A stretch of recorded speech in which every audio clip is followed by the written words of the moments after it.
کا special child جو کہ کسی میرے خیال میں اس نے زندگی میں کسی کو نقصان نہیں پہنچایا، اس کی ویڈیوز چل رہی ہیں سوشل میڈیا کے اوپر، اس سے جو کیا گیا، پہلے میں یہ چاہتا ہوں کہ ڈاکٹر صاحبہ آپ کو پوسٹ مارٹم رپورٹ سے بتائیں کہ اسے ہوا کیا۔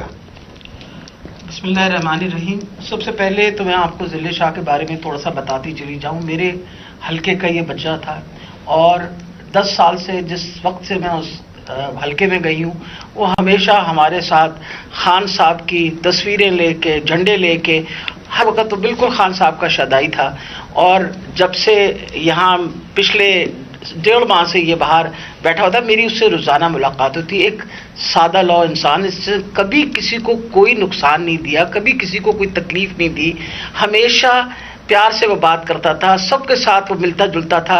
اس بچے کے اوپر اتنا ظلم اور تشدد ہوا، جب میں نے یہ پوسٹ مارٹم رپورٹ پڑھی تو میرا دل دہل گیا کہ یہ جن لوگوں نے یہ ظلم کیا، کیا ان کے گھر بال بچہ نہیں، اولاد نہیں ہے جنہوں نے اس بچے کے اوپر اتنا ظلم کیا۔ یہ پوسٹ مارٹم رپورٹ ہے میرے پاس جو ڈیٹیل، اس میں اس کو 26 انجریز تھی، یعنی ایک انسان کو 26 انجریز، 26 تشدد کے نشانات تھے اس کے جسم کے اوپر۔ سب سے اہم جو تھا وہ تھا کہ اس کے سر کے اوپر باقاعدہ کسی بلنٹ انسٹرومنٹ یعنی کسی ڈنڈے سے اس کو زور سے اس کے سر پہ مار کے، اس کا یہ جو ٹیمپرل بون سائڈ کی بون ہوتی ہے اس کا فریکچر ہو کے، اور اس کا انٹراکرینیل ہیمریج یعنی دماغ کے اندر اس کے خون بہنا شروع ہو گیا تھا۔ اس کے ساتھ اس کے جو جسم کے اوپر انہوں نے تشدد کیا، خاص طور پہ پیٹ کے ایریا میں، تو اس کی وجہ سے اس کی تلی اور اس کا جو جگر تھا وہ بھی پھٹ گیا، اور اس کی وجہ سے انٹرنل ہیمریج شروع ہو گئی۔ اور جو چوتھی سب سے آخری جو 26ویں انجری ہے، وہ سب سے زیادہ تکلیف ہے۔ وہ بیچارہ پہلے ہی تم نے اس کو مار ڈالا، اس کے بعد اس کے سر پہ انجری کر کے اس کے جسم کے اوپر اس کی تلی بھی پھاڑ دی، اس کی وہ کیا کہتے ہیں بلنٹ انجری کی وجہ سے اس کا لیور بھی رپچر ہو گیا، اس کے پرائیویٹ پارٹس یعنی اس کے جو پرائیویٹ اعضاء تھے ان کے اوپر بھی تم نے تشدد کر کے ٹیسٹیکولر ڈیمیج کیا۔ مطلب اس سے زیادہ تم کسی انسان پہ کیا تشدد کر سکتے ہیں؟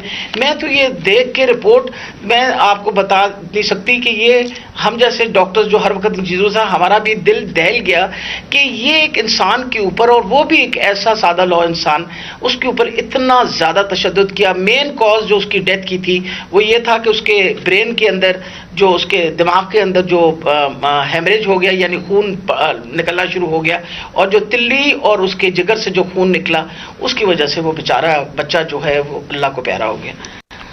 جی شکریہ ڈاکٹر صاحبہ۔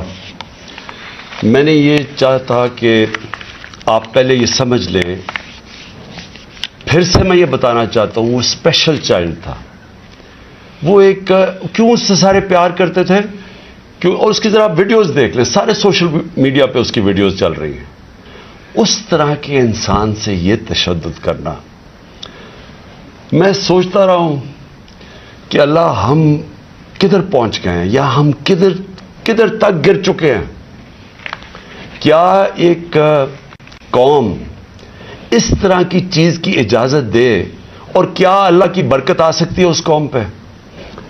جب اس طرح کا ظلم ہوتا ہے قوم پہ، اور وہ قوم ظلم کو سہ جاتی ہے اور اپنے آپ کو بچاتی ہے کہ اچھا میرے اوپر یہ ظلم نہ ہو جائے، جس طرح جانور نہیں ہوتے کہ وہ دیکھ رہے ہیں کہ شیر نے آ کے ایک جانور کو پکڑ لیا، باقی سارے جان بچا کے بھاگ جاتے ہیں۔ ہم بھی وہ فیصلہ کر لیں کہ جانوروں کا معاشرہ ہے یا انسانوں کا معاشرہ ہے۔ انسان کا معاشرہ انصاف، امر بالمعروف پہ کھڑا ہوتا ہے۔ وہ ظلم کا مقابلہ کرتا ہے، جس کو جہاد کہتے ہیں، کیونکہ جب وہ ظلم کا مقابلہ نہیں کرتا تو حضرت علی کا قول ہے کہ کفر کا نظام چل جائے گا، ظلم کا نظام نہیں چل سکتا۔ یہ ہمارے نظام کے اوپر یہ جو ڈاکٹر صاحبہ نے ابھی پڑھ کے سنایا ہے، میں آپ کو یہ یقین دلاتا ہوں کہ یہ سب آپ سمجھ لیں، اگر ایک قوم اس کے اوپر اپنی آواز بلند نہیں کرے گی، اور جو کمزور ترین جہاد ہے کہ زبان سے اس کے خلاف نہیں بولے گی، تو یہ قوم کو جینے کا حق نہیں دیتا اللہ۔ وہ قرآن میں کہتا ہے کہ میری زمین پہ نکل کے دیکھو کتنی قومیں میں نے تباہ کی، جو میرے حکم پہ نہیں چلی. ہم تباہی کا راستہ ہے یہ ہمارا. یہ جو پاکستان سے ہو رہا ہے, میں نے ہوتا ہوگا دہشت گردوں سے, شاید ملک کے غداروں سے, اس طرح کی چیزیں ہوتی ہوں. میں نے اپنی زندگی میں کبھی اس طرح کے واقعہ نہیں دیکھے کہ پہلے ایک کارکن ہے, پھر وہ اسپیشل چائلڈ ہے, اور پھر وہ کوئی کسی قسم کا زندگی میں اس نے کسی سے لڑائی تک نہیں کی, اس سے یہ تشدد کیا جائے. اور تشدد کیا کیا؟ ہیلو جی, کیا آپ کو بھی میرے پیچھے گاڑی نظر آ رہی ہے؟ جی ہاں بالکل صحیح, میں نے یہ ٹریڈنگ کر کے لیے, اور وہ بھی ایکسپرٹ. سر بھی اس کا, انہوں نے کہا کہ اندر سے خون نکلنا شروع ہو گیا. اس کا جو جگر ہے اور جو اس کی جو پتا ہے, اس کو انہوں نے اس طرح مارا بے دردی سے, وہ اندر سے خون نکلنا شروع ہو گیا. لیکن اس کے پرائیویٹ پارٹس, یعنی اس کے اوپر تشدد کیا ہوا. میں ایک اور قرآن کی آیت ہے, اللہ کہتا ہے کہ انسان کو کہ میں نے تمہیں اشرف المخلوقات بنایا, سب سے عظیم مخلوق, جو انسان کا درجہ فرشتوں سے بھی اوپر چلا جاتا ہے. اگر انسان اللہ کے حکم پہ چلے وہ فرشتوں سے اوپر چلا جاتا ہے. لیکن وہی قرآن میں لکھا, وہ جب وہ گرتا ہے وہ جانوروں سے بھی نیچے چلا جاتا ہے. جانور بھی یہ نہ کریں. اور یہ جو ہمارے اوپر, جب سے میں یہ دیکھا ہے, ایک آدمی جب سے آیا ہے اس کو ایک پوزیشن پہ لگایا ہے, میں نام نہیں لیتا کیونکہ پھر سینسر ہو جائے گا, اس کو بھی پتا ہے, قوم کو بھی پتا ہے وہ کون ہے. جو اس نے ظلم کرنا شروع کیا سیاسی کارکنوں پہ, ایکسپرٹیز تھی اس کی کاؤنٹر ٹیررزم, دہشت گردوں سے کچھ کرتا تھا. لیکن میں سوچتا ہوں کہ وہ دہشت گردوں سے بھی یہ جو کرتا ہوگا یا جن کے اوپر شک ہوگا کرتا ہوگا, تو وہ کتنی نفرت پھیلی ہوگی ان علاقوں کے اندر. تو یہ جب سے وہ آیا, پہلے ہم نے شہباز گل کا, پہلے ہم مانے ہی نہ کہ شہباز گل سے یہ ہوا. وہ شہباز گل ابھی تک ٹھیک نہیں ہوا. جو انہوں نے اس کے اوپر تشدد کیا ہے, ایک یونیورسٹی پروفیسر پاکستان آتا ہے, چھوڑ کے ملک کے لیے ایک خواب دیکھ کے آتا ہے, اس کو جو انہوں نے ننگا کر کے جو اس کے اوپر تشدد کیا, وہ ابھی تک ٹھیک نہیں ہے. کون سا وہ دہشت گرد تھا؟ پھر اعظم سواتی سے جو کیا انہوں نے. یعنی ہم اگر قوم یہ چیزیں بھول جائیں گی, ایک دن آپ کا بھی وقت آ جائے گا. ایک سینیٹر 75 سال کا آدمی, اس کو صرف ایک ٹویٹ کرنے پہ اوپر کے باجوہ صاحب شکریہ NRO 2 کا, کون سے دنیا کے ملک کے اندر یہ جرم ہے کہ شکریہ باجوہ صاحب NRO 2 کا.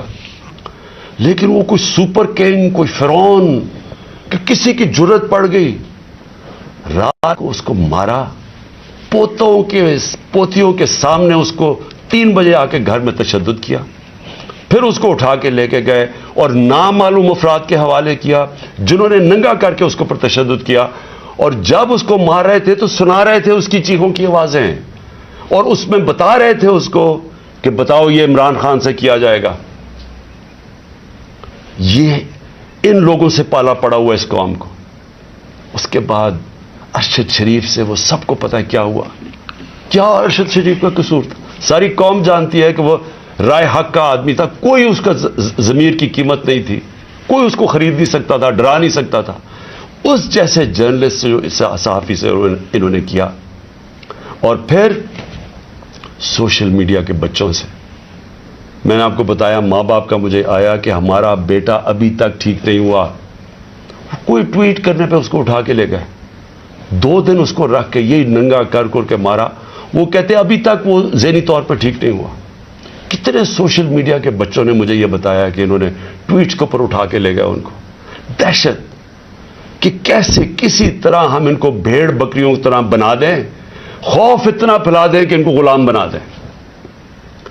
اور پھر صحافیوں کے اوپر ان کو ذلیل کرنا, ان کو یعنی عمران ریاض کو پکڑ کے اس کو جیل میں 4 چھوٹے سے کمرے میں بند کر دیا, گندے سے کمرے میں.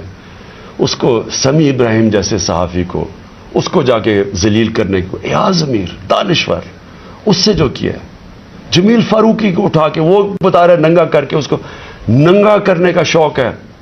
سائیکوپیتھ ہے, میں آپ کو بتا رہا ہوں, نارمل آدمی اس طرح نہیں